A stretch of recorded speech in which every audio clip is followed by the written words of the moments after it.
Hello again, everyone. This is Stephanie Morris, Deputy Executive Director for the National Association for the Education of Young Children. We're so pleased you could join us for today's webinar, Bring Math Problem Solving and Teamwork to Your K-3 Classroom. A couple of quick logistic items before we actually get started.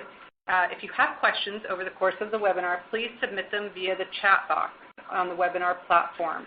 We will do our best to answer questions as we move through the webinar itself, but we will also save time at the end of the webinar to verbally answer a few of the questions, so know that that will happen as well. And finally, I also wanted to mention that an archived version of this webinar will be posted on our website, and we will send all attendees a link to it so that you may view it again or share it with your colleagues as you wish.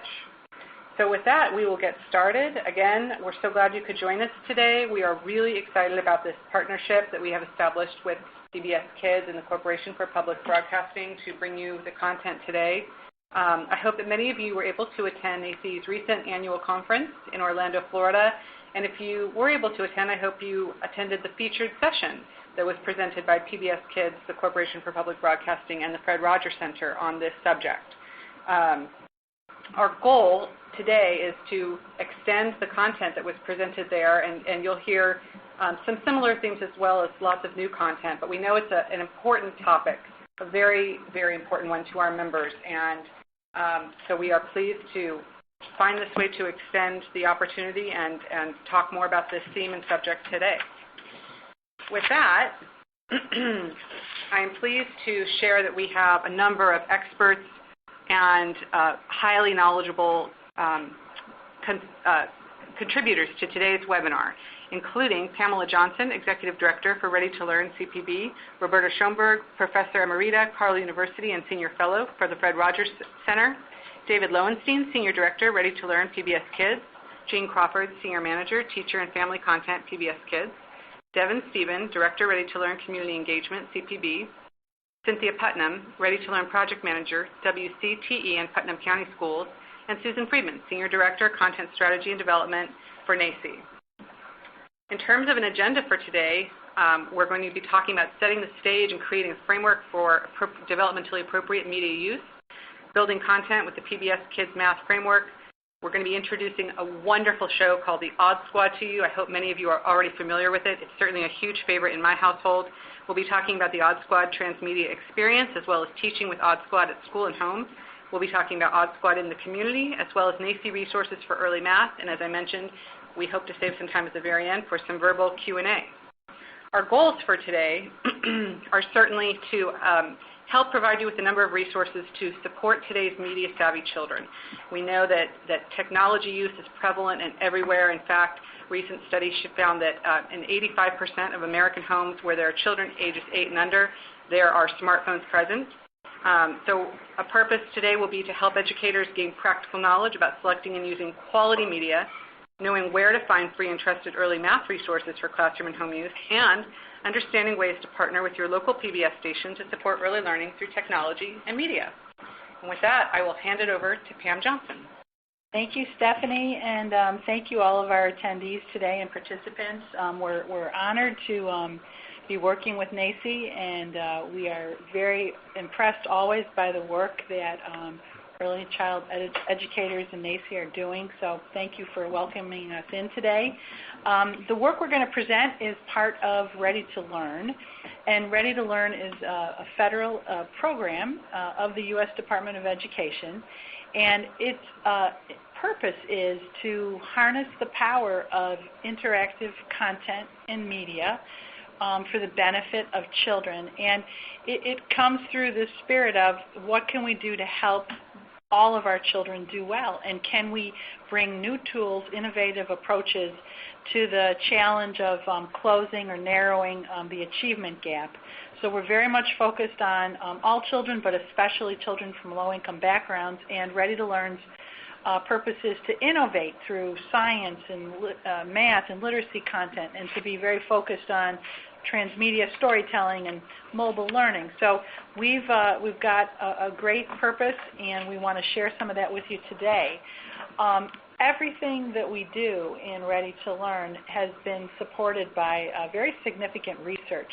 We have really strong researchers working with us from EDC and SRI and WestEd, and what they have done over the last 5 years of this work with math content, including Odd Squad, is they've helped us look at content as it's been developed early on, formative research, but then they've also done a lot of impact studies with young children, especially children and families from low-income backgrounds.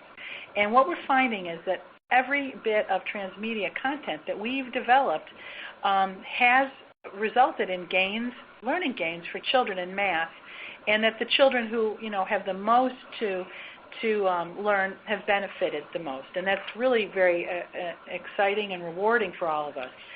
The other thing that we're discovering through our research, and this has been equally thrilling for us to discover this, is that the parents are having a very meaningful relationship with their kids through the media, with the media as a catalyst for learning. And so the media has become empowering, and it's helped visualize and illustrate for parents more about the math that their children need to learn, and it's also helped inspire them to do more with their kids related to math. And it's really been kind of a giant refresh for the families, which has been a very significant outcome for all of us. And then in terms of a final thing I would like to share about the research, the teachers, the educators who have worked with the transmedia content through Ready to Learn and PBS KIDS, that they too have found it to be very supportive to their teaching, and it's helped them have a new attitude towards math, new understanding of math, and the media itself and the way it's been designed really helps them do a better job of teaching, and that's been a tremendous outcome for us to have. And now what I'd like to do is pass on a perfect segue really to Roberta Schomburg, who's going to talk with us a bit about setting the stage for media use. And Roberta, you are the perfect person to do this, and thank you for being with us today. Thank you, Pam. I'm delighted to be here this afternoon. Good afternoon. I want to give you a little bit of background about a collaboration that came about between the National Association for the Education of Young Children and the Fred Rogers Center for Early Learning and Children's Media. In January of 2012, NAEYC and the Fred Rogers Center adopted a joint position statement on technology and interactive media as tools in early childhood programs serving children from birth through age 8. This position statement was developed over 2 years through conversations with experts and surveys of the research and a lot of open sessions with NAEYC members. So many of you may have participated in some of those sessions. We thank you. This position statement was actually an update to the 1997 NAEYC statement on technology and young children, which focused primarily on computers. In the new statement, we really wanted to take a much broader look at the position that NAEYC would want to take moving forward, along with the Fred Rogers Center. Let me talk about some of the key messages then. The most important one is that technology and interactive media can be effective tools to support learning and development when used intentionally and appropriately. Okay, so what do we mean by intentionally and appropriately? Well, intentional use means using technology and transmedia approaches in the right ways, under the right circumstances, and by those who are skilled in their use. We know that intentionality implies being mindful of what we are doing and why we are doing it. Another key message is that developmentally appropriate practice must guide decisions about whether and when to integrate technology and interactive media into our curriculum. One of the things we also know about early childhood is that developmentally appropriate practices guide what we do, and so of course, and by extension, developmentally appropriate practice should guide what we do with technology. In consideration of how to implement approaches with children, we need to always take into account things like age, not just the chronological age, but the developmental age of children, their individual differences, their interests, the linguistic background, their cultural perspectives, and the individual abilities of the child. So all of this folds in together when we're making decisions about how to use technology, which will result in effective uses. So what do effective uses look like? You're going to be hearing a lot today about some ways of using transmedia approaches with children that are effective. What the kinds of things we look for are activities and experiences that are active, hands-on, engaging, and empowering. Experiences that give children control. We also look for experiences that have adaptive and flexible scaffolds so that there's not just one way through the use of the technology or media, but that there are lots of places where we can make adjustments for the needs of individual children. And then, of course, that it's used as one of many options and not just the only approach. So another point that we made in the position statement that evolves from this is the role of the teacher. You can see that it's really dependent on the judgment of the teacher to choose the materials and to decide when and how they're used in the classroom. So this role of the teacher as the person who is selecting the tools, who is identifying the appropriate use of those tools in the classroom, also has to consider how to integrate these materials into the curriculum and the program. And today I think you'll see some great examples of how these activities can enhance the mathematics curriculum in a K-3 primary setting. It's also important in the role of the teacher, for the teacher to be able to do ongoing formative assessment and evaluation of the effectiveness. So paying attention to how children are using the materials, what's working, what's not working, and to make adaptations as necessary.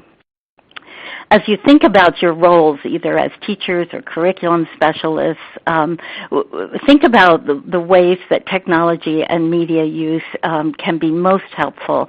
And these are some things that you might want to consider. One is that we know these experiences should expand access to new content and skills. And so we'll be showing you some examples of how it can do that. Also, when these materials are embedded in a classroom experience, they really become routine and transparent. They're not an add-on at the end of the day or something that children are doing after their other work is finished. This is the work. And so it just becomes part of the curriculum, as are the books and the paper and the markers and the math manipulatives and the other materials. The focus is always on the activity or the exploration. So the adult and the child are focused on the activity, not on the technology itself. And these should represent a balanced approach. When we have a balanced approach, we know that technology and media use has the potential to enhance learning and development, and that it can support without replacing things like creative play, exploration with manipulatives, physical activities, outdoor experiences, conversation, and social interactions. And I'd like to leave you with just two quotations. One is that technology and interactive media are tools that can promote effective learning and development when used intentionally by skilled early childhood educators within the framework of developmentally appropriate practice and in support of learning goals established for individual children. This is directly from the NAEYC Fred Rogers Center Joint Position Statement. And then finally, I'd like to leave you with a quotation from our friend, colleague, and mentor, Fred Rogers, who said, "Please think of the children first. If you ever have anything to do with their entertainment, their food, their toys, their custody, their day or night care, their education, listen to the children, learn about the children, and learn from them. Think of the children first." Thank you, and let me turn this back to Pam Johnson at the Corporation for Public Broadcasting. Pam? Thank you, Roberta. We really appreciate the work that you have done, the thinking you've done for the field. You helped co-author that position statement, really quite a piece of work, and really visionary for all of us, guiding us. Thank you. We next want to talk about the learning goals, the learning framework that supports all of the content that we build, and it's critical to the way we approach the design of our interactive content and games. So in these last 5 years, when Ready to Learn has been focused on math, kind of a new area for us too in public media, PBS, CPB worked with experts in the field of early math and elementary math education, and they helped establish a framework that really reflects sort of the latest current thinking about early math in general and how it needs to be raised up as a priority for our young children in our classrooms. And it does align with the Common Core and other state standards.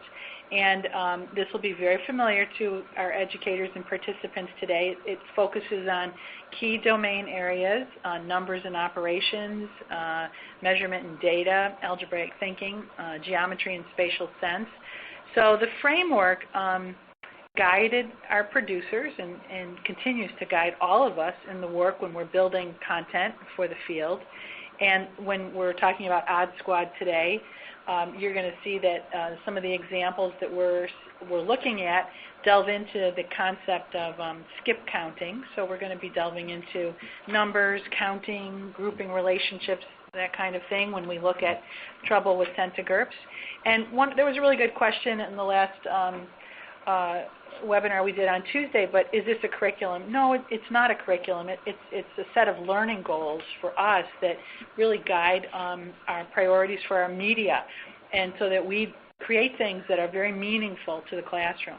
And then another thing we want to draw your attention to, another important part of the framework, are math practices.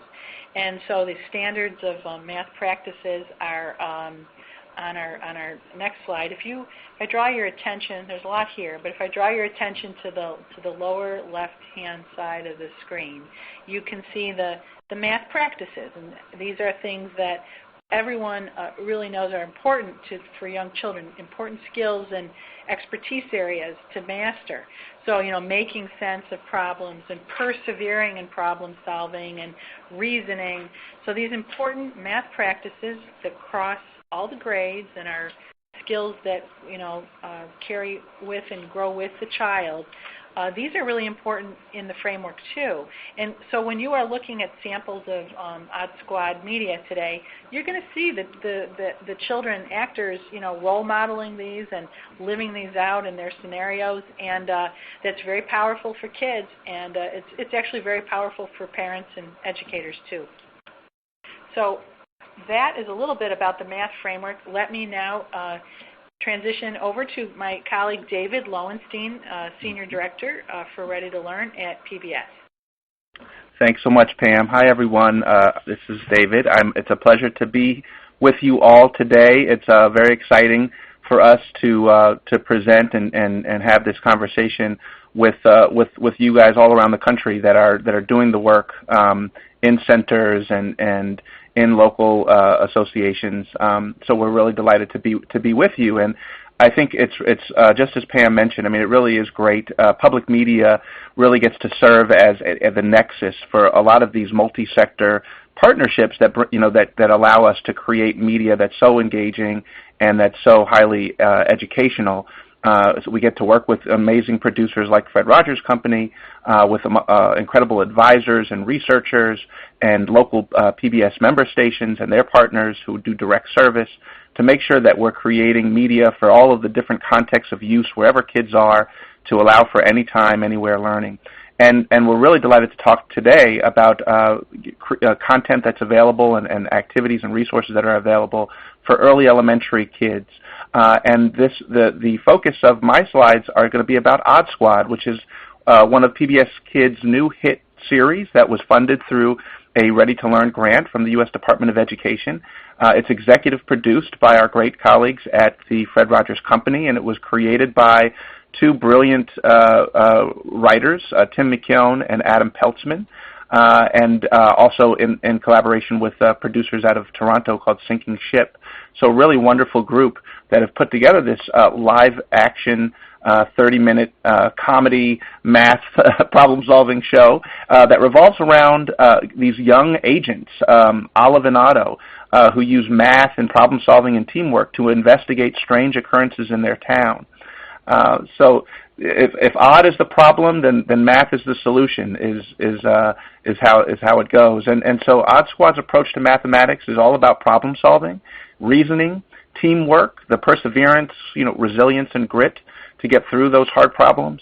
Humor is a huge part of the show, and I must say they do it very, very well. And then also mathematical understandings and skills make up the approach for Odd Squad.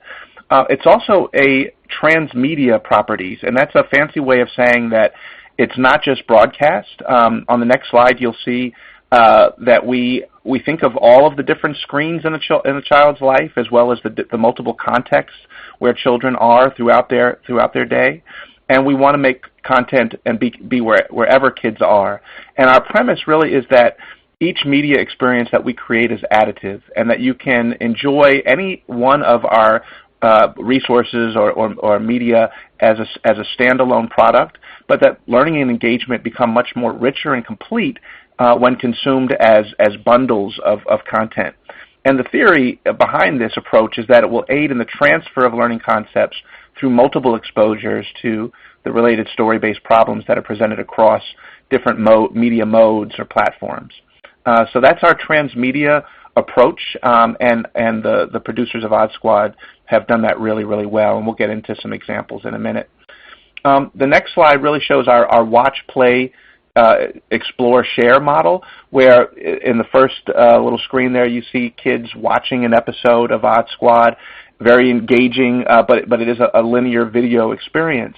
But then there are interstitials within the episodes that push kids to go to find the free interactive digital content, whether those are apps or HTML5 games that can be played on mobile-friendly websites on tablets or laptops or desktop computers. And then you can actually explore the Odd Squad, and we'll get into this in a little bit as well, but it's one of those shows and properties that really encourages kids to become a part of the cast and actually become agents themselves. The really cool thing about Odd Squad is that it is a child-run agency. Picture the FBI or the CIA or your local police department, but everybody within the department are kids, and even the boss of the entire Odd Squad is an agent named Miss O. And so another cool thing about Odd Squad is that all the agents' names begin with O. So you can explore the show and different activities that you can do away from the screen, whether you're at home, in an after-school or summer learning setting, or even in a formal classroom. And then there are a bunch of activities that you can share and collaborate with peers, with adults, to reinforce the habits of mind and practices and skills that are shared through the show. This next slide that I think we're on shows a letter from a fan. This fan, his name was Xavier, and he wrote to the producers of Odd Squad, really expressing his enthusiasm for the show, asking if he could get a birthday card from the agents, and also sharing a little bit of what he's learned, particularly that 4 cups of water equal a quart and 4 quarts equal a gallon. So really cool, and they've gotten tons and tons of these letters from fans, and that's always great to get that affirmation and feedback that the content is working and it's very engaging. On the next slide, you'll see some Twitter tweets from parents and caregivers that really speak to how engaging the show is and how it's become a favorite in many, many households all over the country. And there's also kudos that one of the caregivers tweeted about in terms of the equal gender and ethnically diverse characters on the show, which is also something that the producers really wanted to make sure that the show reflected the diversity of our country. On the next slide, I actually will start going into some real concrete examples of the Odd Squad transmedia experience. So in this slide about that says Odd Squad and skip counting, it comes from an episode of Odd Squad called The Trouble with Centigrupes. And this episode revolves around Agent Otto, and when Agent Otto accidentally releases 100 small furry creatures called centigrupes in Odd Squad headquarters, he has to recruit Oscar to help another agent of the Odd Squad to help get them back into their container before Miss O finds out. So it's a hilarious, very funny episode. The curriculum focus is around algebraic thinking and skip counting by 2s, 5s, 10s, and 100s for the early elementary audience. So why don't we take a look at a clip from The Trouble with Centigrupes.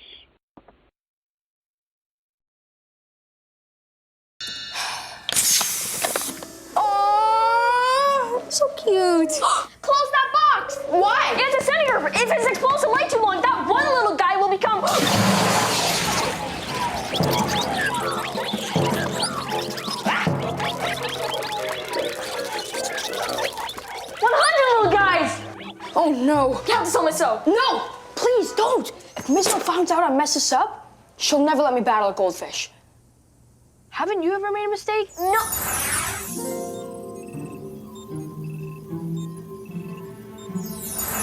Oh, yeah. That haircut was a pretty big mistake. I'll help you find the centigrades. Thank you. So, what do you do? We have to look for spheres. Centigrades love spheres. You know, round, ball-shaped little objects. Yeah. I know where to go. Follow me. Okay. Where do they go? Stay there. Got another one. Come on, get back here. I got 4 more. Thank you.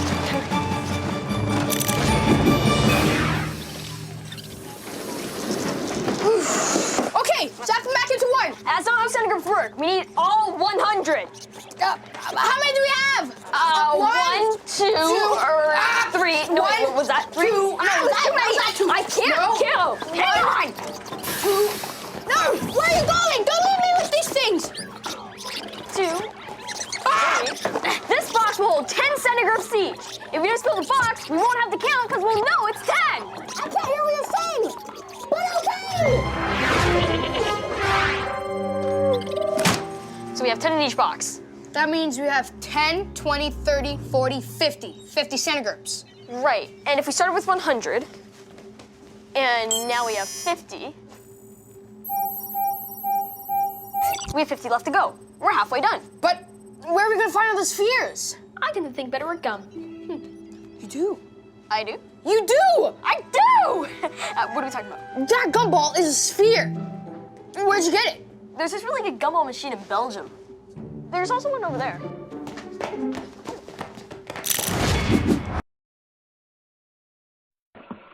Right. So that's just part of the episode where you definitely see the math being used, the teamwork, and for sure the humor. And the next slide, you just see a few screenshots from the episode of Oscar and Otto trying to get the centigrades back into the box before Miss O finds out. And then the next slide shows a few more of those screenshots.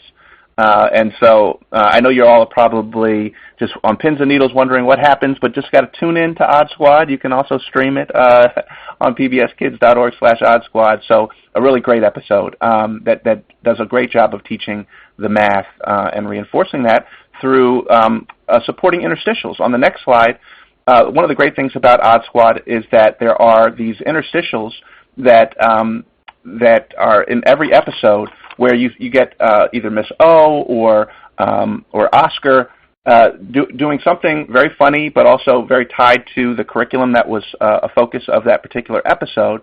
And so here's an example we're going to show you of an interstitial called the Odd Squad Odd Report, Raining Cats and Dogs.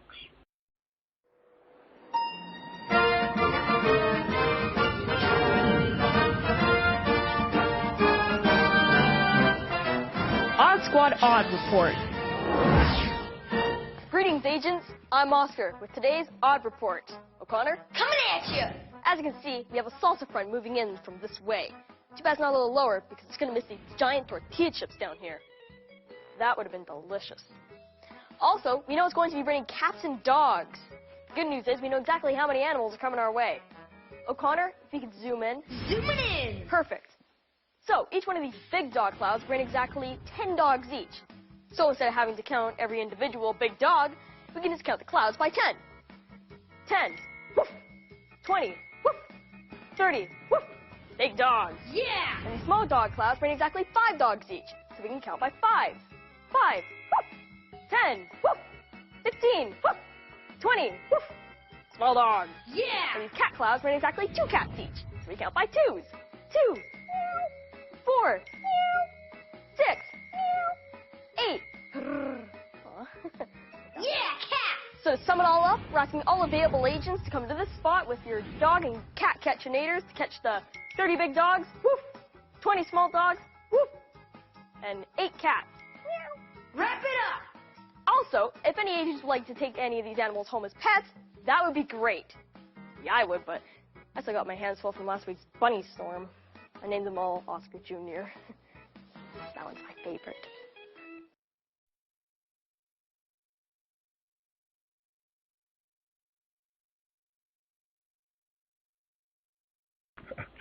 All right.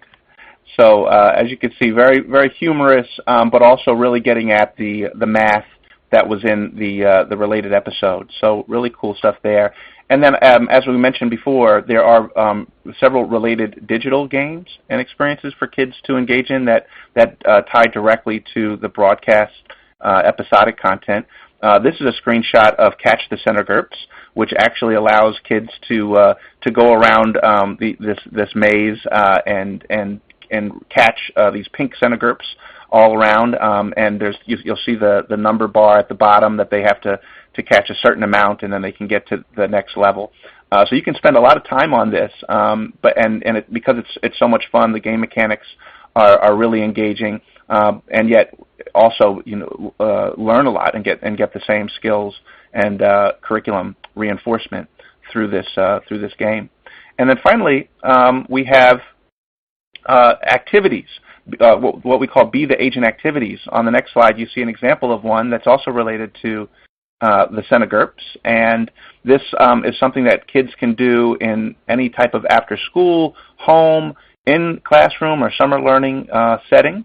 And it's very clear mission, learning goals, the materials that you need, and then you can go off and do it. So we've really tried to create content working with the producers that aligns to the learning frameworks that Pam showed a little earlier, and that's very very engaging, but also gets the skills across that we think kids need to know at this age group. So from here, Jean Crawford is going to share with you some of the work we've been doing around Odd Squad with Boston University School of Education, and some of the activities and resources we've created for school and for home. Yeah, hi, this is Jean Crawford, and as David mentioned, we've partnered with Boston University School of Education to develop a series of transmedia lesson plans that enable a teacher to easily incorporate games and videos from Odd Squad into their regular classroom instruction to enhance learning. The lessons, they're all aligned with the Common Core state standards and the technology standards of the International Society for Technology and Education. The lessons are bundled together into a series of what we call teaching tips modules. There are currently 2 Odd Squad modules, one on measurement and one on deductive and inductive reasoning, totaling about 7 of these lessons together. And in a little while, I'll show you a teacher, a video of a teacher using one of the lessons from the measurement module. So the teaching tips also include a set of teaching strategies for using the games and other educational media effectively in the classroom. And these strategies came out of some pilot testing we did in classrooms and some ideas that the teachers had to make the lessons move more smoothly. For instance, some ideas and strategies for keeping the lesson on pace, or engaging all the children when a few of the children are playing a game, using media to build vocabulary, supporting independent learning, and mediating gameplay. Each lesson in the teaching tip in a module follows sort of the same basic structure. Before playing the game or viewing a video, the teacher builds background to explain any vocabulary that the kids might encounter when they play the game, or reinforce concepts, math concepts they might not be as familiar with. Then they watch the video together that sort of introduces the characters and the storyline that they'll encounter in playing the game. And then finally, playing the game. And the video clip I'm going to show you in a little bit is actually that segment of the lesson where the teacher is playing the game with the kids. So they play it as a group. And then sort of wrapping up the lesson, and then finally ideas for ways to use the lesson or use the game or the media in smaller groups afterwards. So I'm going to show you, as I mentioned, a video of a first grade teacher using the Odd Squad Blob Chase app to teach a lesson on measurement. And she's going to be modeling the play the game section of the lesson I mentioned. Keep in mind that this is sort of dipping into the middle of the lesson, so the teacher has already built background to develop understanding of measuring length and the importance of being precise, one of the math practices. They viewed a clip called about showing how the Odd Squad team can persevere at solving a measurement problem, again sort of reinforcing this math standard of perseverance. And the teacher introduced the kids to the Blob Chase app already. So when you watch the clip, you'll notice the teacher using some strategies to reinforce good practices. She uses a measurement concept map, which is on an easel in the front of the classroom to reinforce the big ideas about measurement, such as what attributes you measure, the tools you use to measure, useful practices such as being precise. And then she'll write these on the concept map as she goes through the lesson. She also uses a sentence strip to help the children be accurate with the language of measurement, and you'll see her using that. And she encourages the kids to visualize before they make an estimate. So let's watch a video now of Alicia Poulin. She's a first grade teacher in a Title I school in Chelsea, Massachusetts, using the Blob Chase app.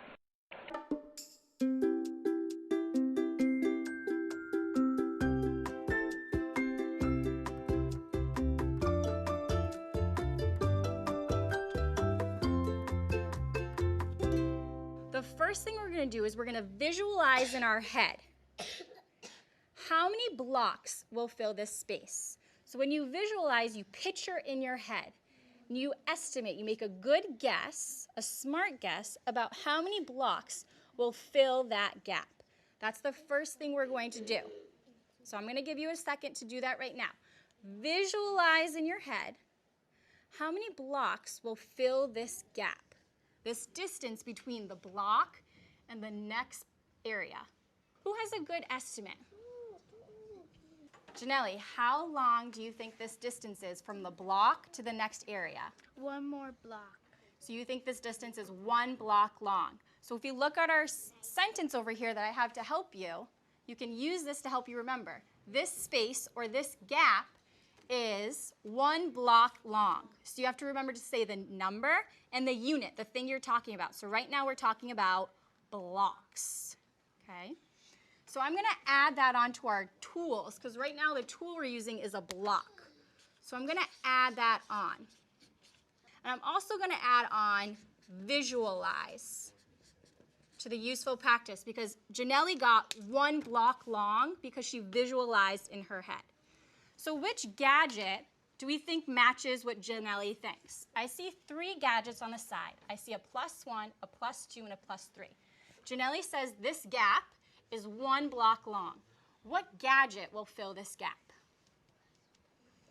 CJ, do you know what gadget will fill this gap? +1. The +1 gadget? Okay, so let's all use one finger and move that +1 gadget. We're going to test our theory. Did it work? Yes. Excellent. So that space was 1 block long. So let's look at the next area, the next gap. They're not to the container yet. Visualize in your head, how many blocks will fill this gap? How many blocks? What do you think? Ahmed, can you tell me how many blocks you think will fill this gap? 2 blocks long. So you think this space is 2 blocks long? Which gadget would be appropriate to use to fill this gap? Justin, what gadget do you think would be appropriate for us to use to fill this space?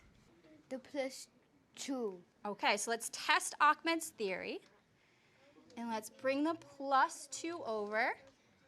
Are they getting to the container? Yes. Excellent. So our theory was correct. We tested what we visualized, and that space was 2 blocks long. So we are going to play level 3 together. We're all going to press the next button.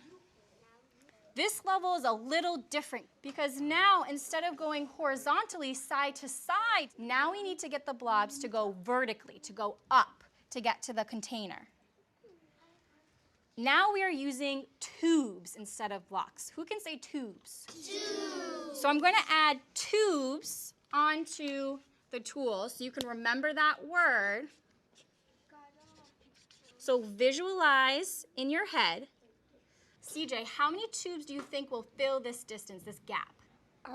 3. So 3 tubes. 3 tubes. Who agrees? Thumbs up or thumbs down? Do you think he's right? All right, let's test it.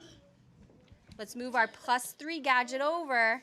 Oh, CJ's theory was correct. They're getting over to the container. I would like you to think in your head about the 3 things we did. We visualized in our head to make an estimate to see how we could fill a gap. Then we tested it, and then we made sure we said how long that space is using these words. So right now I'd like you to close your iPad.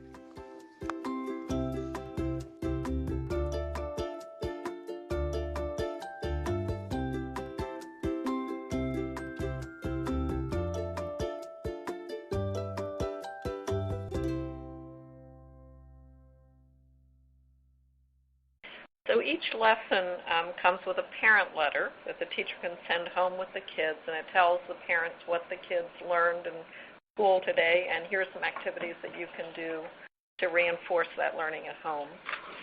And then also just wanted to point out the PBS Kids Lab website, pbskidslab.org, where you'll find lots more learning resources to use with Odd Squad, and as well as all the teaching tips that you've been seeing, and the videos. There are more videos of teachers modeling the use of this media in the classroom. So now I'm going to turn it over to Devin Stephen at CPB and Cindy Putnam of WCTV Public Television Station in Cookeville. Hi, this is Devin Stephen from CPB. In my role as Director of Community Engagement for Ready to Learn, I have a lot of fun working with our stations around the country who are implementing this content with local partners, which range from schools to libraries to medical clinics to housing authorities and really everything in between. And while all of the content that we've discussed today and really all of the Ready to Learn work that we've done over the last 5 years is available for free on the PBS Kids Lab website and elsewhere, and can be used at will, a la carte. You can design your own usage strategies yourself. We strongly encourage you to reach out to your local public television station to be a partner in that work and to receive additional support in training and also in implementation. And so we've asked one of our partners from WCTE in Cookeville, Tennessee, Cindy Putnam. Cindy is not only a representative of the station, she is actually also a teacher in the school district there, which is a very unique role and one we wish we could replicate everywhere. But I'll let Cindy talk a little bit more about what they do with Ready to Learn in their communities and how Odd Squad has worked for them. Thank you so much, Devin, and I'm so excited to be sharing this wonderful project with all of you this afternoon. The Ready to Learn initiative really allowed WCTE, the Upper Cumberland PBS station, and the Putnam County Schools to form a very powerful partnership. And we formed this partnership to reach our most at-risk early learners and their families. And you can see this is the Ready to Learn goal for WCTE and the Putnam County School System, to empower families and communities with the resources, tools, tools and support needed to break cycles of generational poverty and chronic school underachievement, to close the achievement gap and teach parents how to be their child's first teacher. And as you can see with our mission statement, we felt like one of the most important things we could do would be to educate parents of young learners. And when we began to educate those parents of young learners with all the great PBS KIDS resources, then they truly can break those generational cycles of poverty. The next slide will show you some of our partnerships that we have been able to. Next slide, please.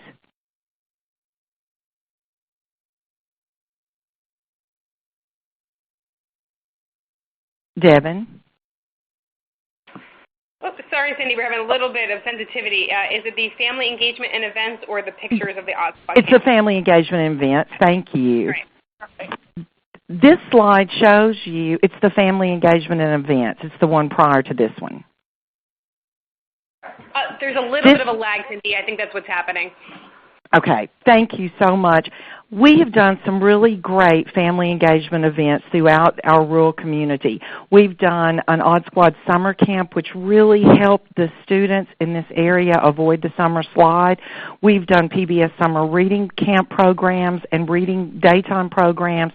We did Supper and a Story at a local Dairy Queen. We've done community outreach, and we also participated in a National Summer Learning Day event at our local university with our STEM Center here. You can just see a listing of some of the different partners that we've partnered with on this Ready to Learn initiative. But the one thing I really want to share with you today that I'm so excited about was our Odd Squad summer camp. And we were able to, as a Ready to Learn station, pilot our Odd Squad Summer Learning Day Camp. We targeted 21 at-risk pre-K and kindergarten students, and again, we really wanted to help these at-risk early learners avoid the common summer learning slide. These 21 young learners became Odd Squad agents for a week, and they used math and science to solve a daily case using one or more types of math skills. The Odd Squad agents developed problem-solving and collaboration skills as they completed hands-on activities every day to help Miss O solve her daily case.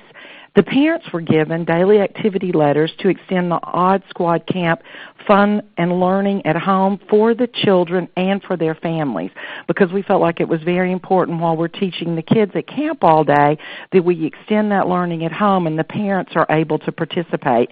You can see the Odd Squad family event that we had on the last day of camp. The Odd Squad campers designed their own case-cracking gadgets, and we always focused on the theme, odd is the problem, math is the solution.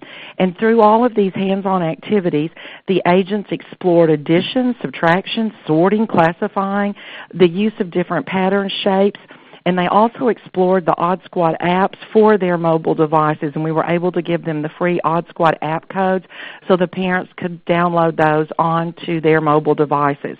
The children were exposed to online and on-air Odd Squad content, and we also utilized all of these things to give them a really rich transmedia experience.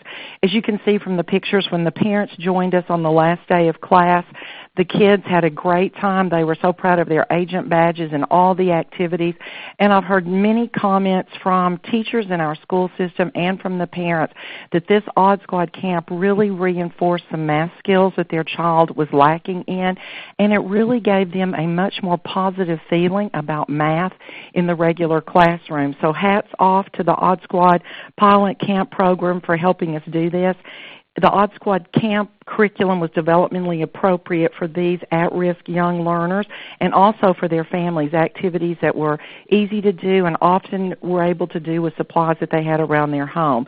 So using the PBS KIDS resources and the PBS KIDS lab, we've really helped our rural community focus on the educational needs of the young learners. And as you can see from the next slide, there's just a array of pictures from different events and different activities that we've had in our rural community using all the great PBS resources. And one of the main things we're working on is really to close that achievement gap through hands-on, through transmedia experiences, through working with child care providers and teachers, but most of all, working with our at-risk kids and our at-risk families, really helping parents understand how to be their child's most important first teacher. Thanks, Devin. Hi, everybody. I'm Susan Friedman. I'm Senior Director of Content Strategy and Development at NAEYC, and we're so happy to be hosting this webinar with PBS and CPD and Odd Squad today. I just wanted to talk a little bit about some resources that NAEYC has that relate to math and also early primary learning in general. If you know about NAEYC, then you know about developmentally appropriate practice, or you know that NAEYC is a place where you can find out about developmentally appropriate practice, and we have lots of resources on our website at naeyc.org/DAP.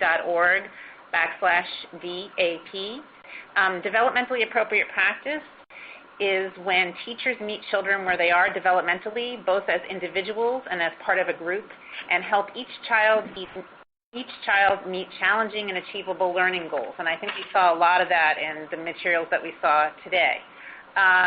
We do have some additional resources for teachers in the early primary grades as they think about supporting children's math learning in the context of all that they need to do. Best practices in kindergarten and early primary are about balancing children's needs for focused instruction with their need to build on what they already know. Primary grade children benefit from concrete hands-on experiences, and they need to see and make connections, especially across subjects. An integrated curriculum fosters connections between concepts and areas of learning and also makes learning fun. We have a number of NAEYC books that support this concept and can help you in your teaching. Developmentally appropriate practice focus on first, second, and third grade has some concrete information about what developmentally appropriate practice is, and then also lots of examples of how teachers implement it in first, second, and third grade, including lots of math examples. We also have a book called Developmentally Appropriate Practice Focus on Kindergarten, which has similar, but the examples are all in kindergarten classrooms. And also, if you are an NAEYC member and you go to our website and log into the members only area, we have some additional resources for you, and we have an excerpt from the book Developmentally Appropriate Practice Focus on K in the members only area, and within that we have some information specifically on connecting developmentally appropriate practice and the Common Core State standards for kindergarten and mathematics that some of you might find very useful when thinking about the Odd Squad math activities. Also on the NAEYC members only area, we have young children articles that can support your thinking about integrating math into the classroom. Just a couple examples for you, and you can search and see what there is in there for you. Bringing blocks back to the kindergarten classroom. Something else on blocks, their standard equipment in the early primary classroom, especially when thinking about math. And we also have using technology as a teaching tool for dual language learners in preschool, kindergarten, first, second, and third grade that you might find useful, because we know many of you have dual language learners in your classroom. And finally, as Roberta mentioned earlier, we have our NAEYC Technology Position Statement, which can guide teachers as you make decisions about the digital resources and how you integrate them into your classroom. And on this page, there are links to the position statement and tips and age-specific examples. And now, we're going to go to our question and answer. So if anybody has any questions that you haven't yet asked, please feel free to post those in the chat box, and we're happy to answer them. We have a few minutes before we're going to wrap up at 5 p.m. Eastern. While we wait a few minutes to see if any questions come through, just a few reminders that all of this content is available for free on the PBS Kids Lab website, pbskidslab.org. There are a few apps from Odd Squad and other Ready to Learn properties that are charged at a nominal fee on the App Store on Android and Apple. However, if you go to pbskids.org/gift codes, you can request free download codes for those apps, so they could be at no charge to you or your families that you work with. We find those are really great to give out maybe at a family night where you have an opportunity to show off the technology and maybe help the families download onto their own devices. But most of the content, most of the digital content is available for free, and most of it really just requires a laptop computer. You don't need a special smartphone or tablet device if you don't have one easily accessible. So no questions coming through as of yet, but we will be following up this webinar with a link to the recording, which is available, I believe, for at least a month. And if you have any colleagues that weren't able to participate today, or you'd like to share this with your peers, we encourage you to do so. We'll also include some links and downloads to some of the resources that we talked about today. I want to thank all the presenters. Super job today, and thank you for joining us. We're very pleased to present Odd Squad to the field. Thank you.